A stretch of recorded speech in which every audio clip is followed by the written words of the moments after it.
Welcome to Prosperity Report Love and Money Podcast. This is the Q&A with Andy and Kanae edition. I'm Kanae Quarter, financial therapist, and I am joined here with my co-host, Andy Hill. I'm the podcast host of the Marriage, Kids, and Money podcast. Woohoo! So thank you, Andy, for joining me. We are about to answer some questions. This episode is brought to you by my free Money Mentality course. Learn your money personality and how you can reach your full financial potential. Have you ever heard messages like, money doesn't grow on trees, we can't afford it, or money can't buy happiness? Neither can poverty, but there's no quote about that, right? Society has imprinted messages in your brain, and they're affecting you and how you handle money. Maybe you're a spender, maybe you're a saver, or maybe you're a hero, saving all the people around you with your money. You can find out by taking the free Money Mentality course. This free course will help you determine how to stop the negative behavior you have with money, how to continue doing the positive things that are working for you, and how to start doing new things, new behavior that will help you reach your full potential. You'll gain clarity, connection, and a community of achievers just like you. Thousands of people have already taken this course. Join us so you can learn your money mentality. It will be the easiest, most informative course you have ever taken. It's free, so the only investment is an investment of your time, which I know how valuable your time is. So I've made the course impactful, full of value, so you can get back more than you put in. And there's a free gift at the end. So go, check it out, and start reaching your full potential today. Go to KanaeQuarter.com/money-course. It's a small investment to make a big impact on your life. Again, that's KanaeQuarter.com/money-course. Take the Money Mentality course, gain clarity, connection, and a community. Go to KanaeQuarter.com/money-course. I'll see you there.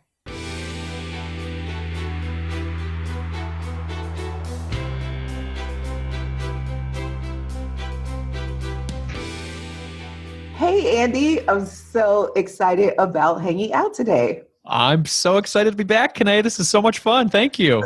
This is, and we're kicking off like a whole new segment of the Prosperity Report, and you're becoming like a partner. I love it. I love it. We can be prosperous together. Yeah. So our hope for this, and you tell me, I say our. So my hope for this, and you tell me your hope, is for us to answer some of the tough questions and help couples have the hard conversations that maybe they aren't having.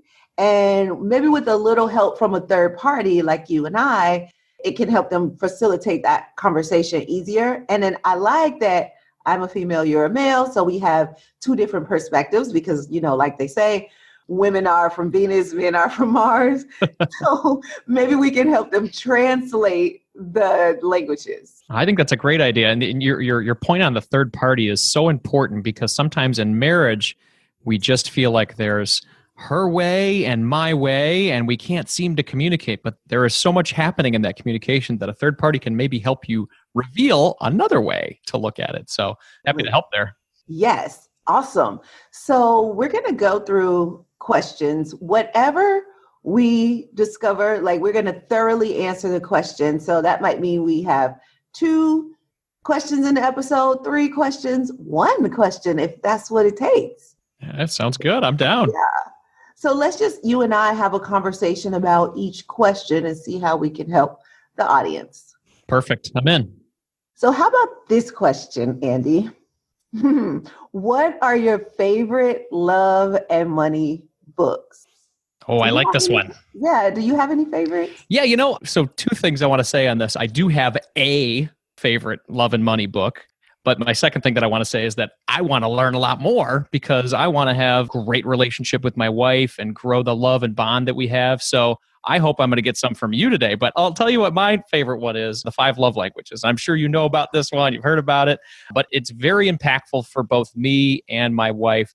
Not only did I enjoy it, but I raved about it so much to her that I got her to read it too, which was a big win for us and really helped us to have some big conversations about, how each of us likes to be loved. And before I read that, I really didn't get it. I said, I am doing all of these things that I think that she should love, but she's just not loving them. She doesn't appreciate it. What is wrong with her? And this book helped me realize that, hey, there is nothing wrong with her.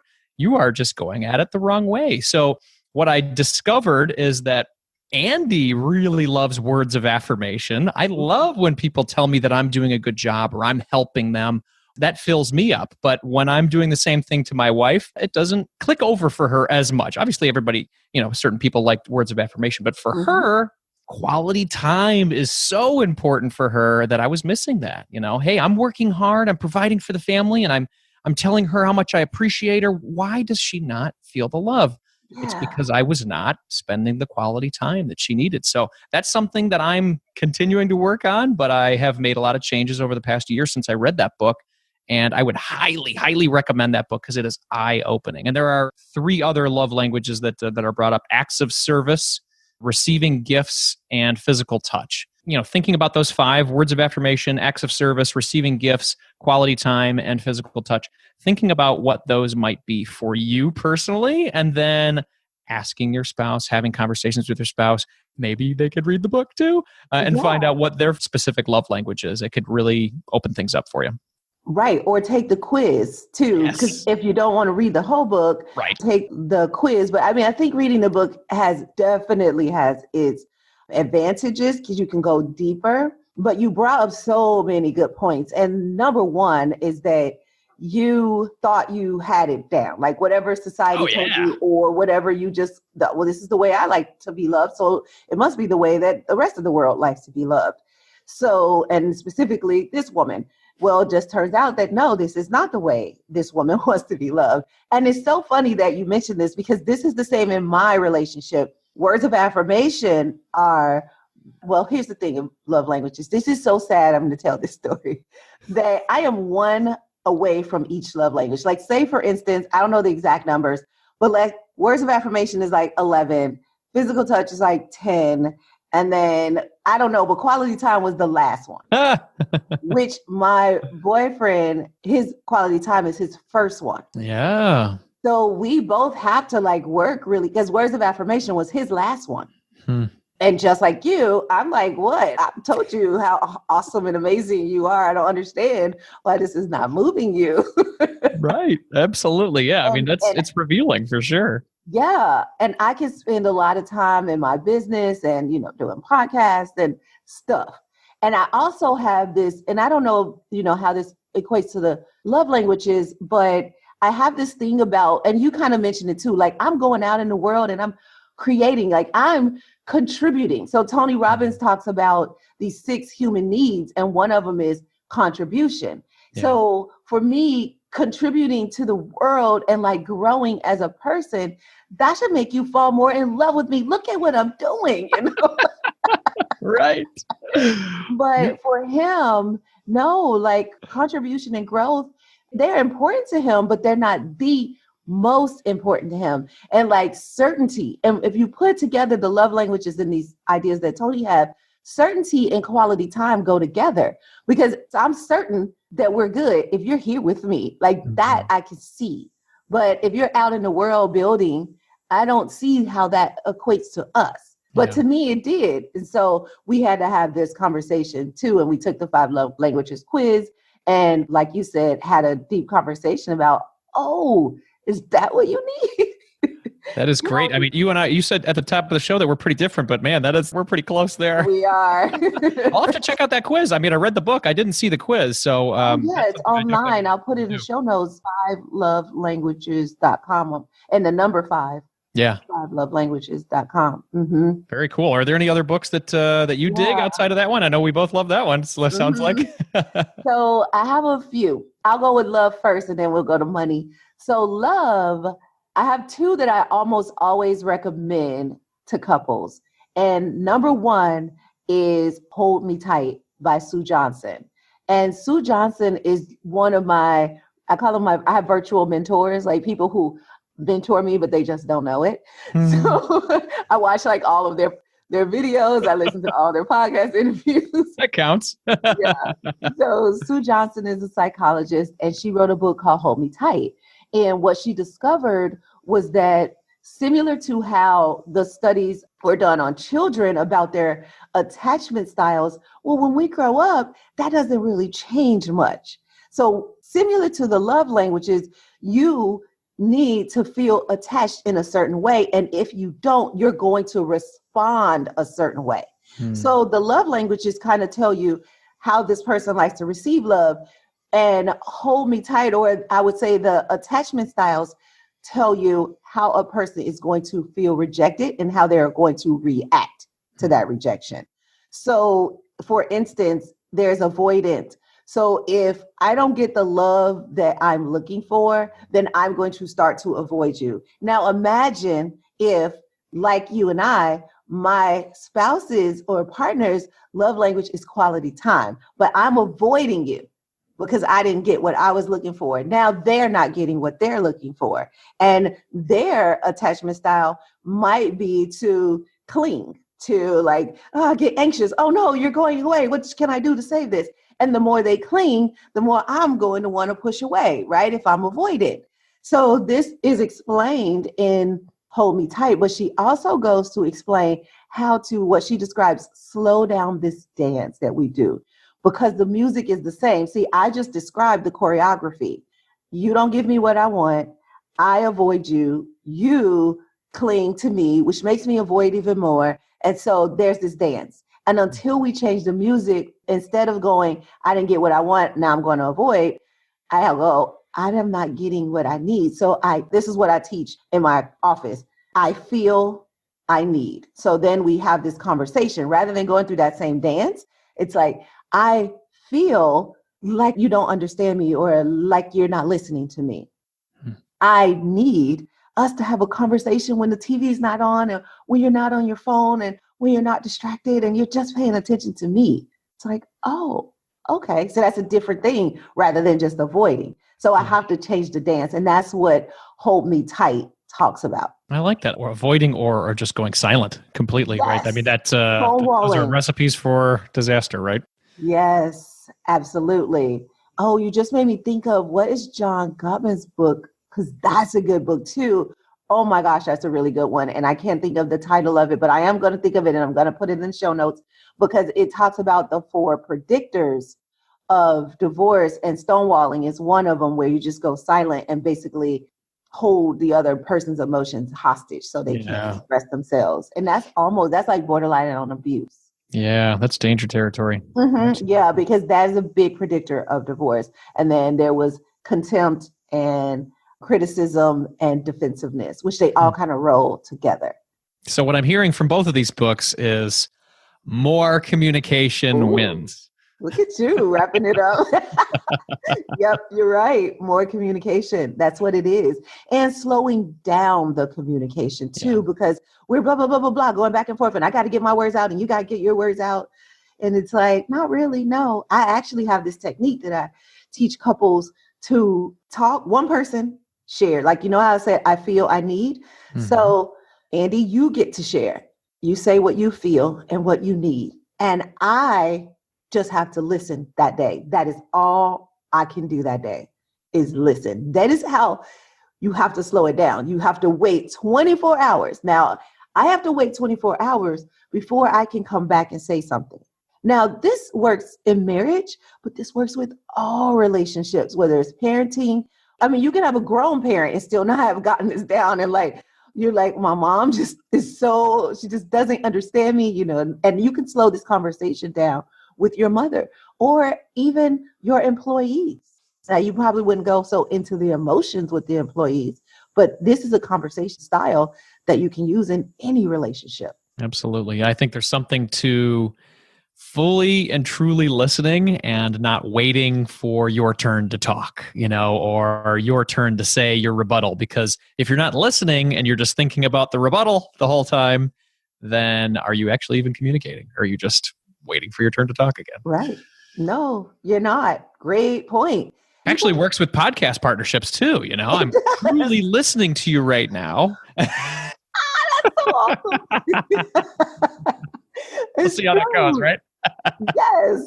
Thank you. I love that, because I actually have felt like in podcast interviews sometimes that the person isn't listening to the person they're interviewing. Like I felt it with me, but I won't even say that. But I mostly can tell when I'm listening to a podcast, I'm like, are they even listening to their guests? Right, because they ask a question afterward that was just maybe answered. Yes, yes.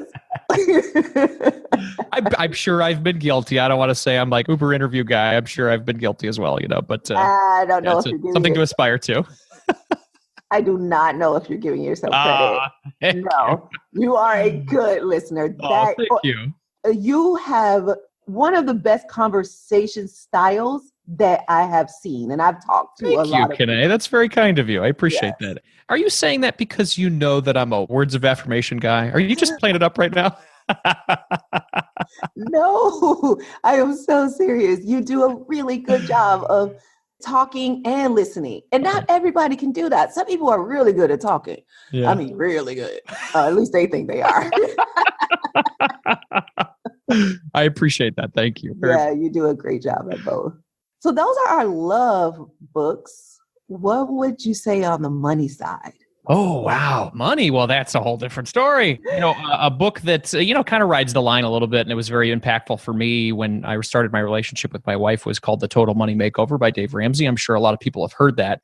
But the premise of that book is to look at your money in a completely different way. And he is the master of getting you out of debt, helping you to just get debt completely out of your life, and then think about what those dreams are in the future about what does a debt-free life look like. And then having those conversations with your spouse can be the result of that, which has excited our relationship, because when we started off, just talking about working on your money or working on your finances doesn't really sound that kind of exciting. But if you say, hey, if we buckle down, pay off our debt, you can quit that job you hate, or you can stay at home with the kids, or we can go on that cool vacation every year that you've always wanted to go to. That's where the dreams and the excitement come out of. And that's where I started to get some inspiration from reading that book, definitely. Awesome. Didn't you go further with that book? Oh, yeah. We went pretty far. Well, I'm like sort of a rule follower. So he's got 7 steps in there. And, not everybody follows all the steps to a T, but I did. And we paid off our debt. We paid off our mortgage, which is one of his final steps. And yes. Now I'm just wondering what the heck to do next. So yes. So it's so funny that you say that, because I have this idea and I'm working on it now. And it's like that whole Dave Ramsey thing was get out of debt. Yes. And so now this next step is get into wealth. Yeah, I like it. I like it. I'm going to read that. I didn't write it yet. Put some steps to it. I'll do it. So it goes with a workshop that I used to do when I was at Morgan Stanley. And what I found was that I would run into people who were making good money. They were like, I make good money, but I still feel broke. And then it was like, I got out of debt. I did that. And I'm like, yeah, but you still have that debt mindset. Like you're still focused there. What I need to do is shift your focus from getting out of debt to get into wealth. So now that the focus is on the wealth, that's where your money will go. And so, yeah, it's a workshop that will be a book. I like it. Yeah. Sign me up. Is there a pre-order form? I'm going to send you an email right now. Okay. Yes, please. Because a lot of times our language determines our focus and vice versa. Our focus determines our language.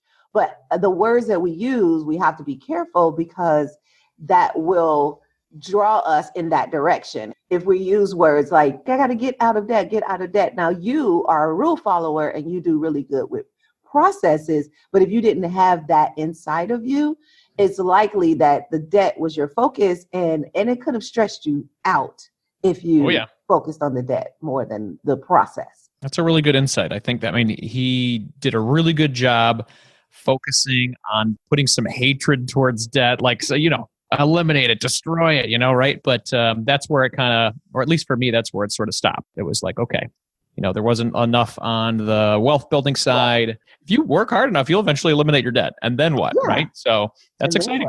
Exciting conversations. So let's get into wealth. So it's so tough. So I'm going to give two because I can't narrow it down to one. And so there's a simple book. I keep it on my bookshelf, and it's called The Rules of Money. And it's like 100, maybe 101 rules. And he just goes through them quickly. And that's one of my favorite books because I can recommend it to almost anybody, children included. And when I say children, I mean like teenagers, because he's not going deep. Because this next book does go deep, and it's Unshakable by Tony Robbins. Oh, I love that one. Yeah. And that's even like, because Money Mastered the Game was first, and then he did Unshakable after Money to kind of narrow it, because Money is like, I don't know, 500 pages or something. And so Unshakable is half the size of Money. It's a condensed version, but it's so good. And one of the things, the most important part of Money, well, I would say Unshakable, is it helps you focus on like your pie in the sky. There's my big dream. Mm-hmm. And then work backwards from that. Because what happens if you focus too much on the big dream, like I want 1 million listeners to my podcast, right? I will not appreciate when I have 200 or 1,000 or 10,000, because I'm like, it's not 1 million, it's not 1 million, it's not 1 million. And same thing with your money. If you have that big, I want to be a millionaire goal, and that's where you're focused, then in the meantime, you're going to say, oh, I'm not there yet. I'm not there yet. And your focus will continue to be on not being there yet. So he has you bring it back to, so what's acceptable? Where are you now? And if $10,000 is your first goal, then focus on that, because you got to get to 10,000 before you can get to 1 million. Right. And then if you go, okay, now 20, okay, now 50, okay, now 100 or whatever. So you make your milestones. But I liked that he had it incremental, big dream, and then let's bring it in. Let's roll it in. What could you do right now? Yeah, I like that conversation around having goals, having big goals that really excite you, but then also appreciating what you have today. Finding that contentment and saying thank you, or just appreciating what you have and what you've been able to accomplish personally, professionally, and your family. So that's a constant struggle for a lot of people. Being able to motivate yourself to do something incredible, but then also just realizing, hey, I've done some incredible things already. Pat yourself on the back and give yourself those words of affirmation, right? Yes. Love it. Well, cool. We gave some good books there. Should we recap? So just in case people want to grab those. Yes. So I'll put them in the show notes, but we have love books. We have the 5 love languages. We have Hold Me Tight. And I kind of mentioned John Gottman's book, which I can't think of the name of, but I will get it. And then I mentioned Total Money Makeover. And then you said Rules of Money and Unshakable. Is that right? Yes. Show notes, everybody. Show notes. And all of them are good, like one at a time, or use Audible or whatever, but just get them in yourself. That's right. Absorb it. Yes.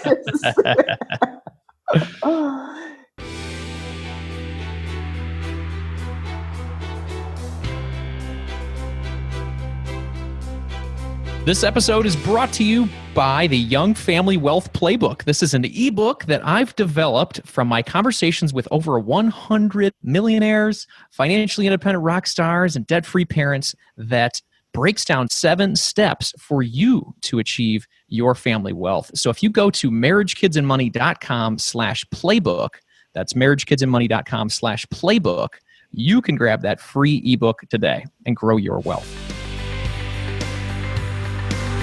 Hey guys, thanks for listening.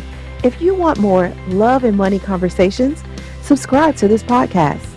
Also, tell your friends about us. I'll see you next episode. But in the meantime, head on over to KeneCorder.com for more tips, tools, and resources. And go ahead and leave us a comment if you like. We'd love to hear from you. This show is not to replace professional counsel. The best advice comes from a professional you know.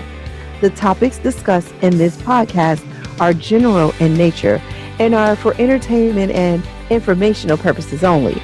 We encourage you to meet with a professional to discuss your specific situation, whether financial or therapeutic. That's all for now. I'll see you sooner.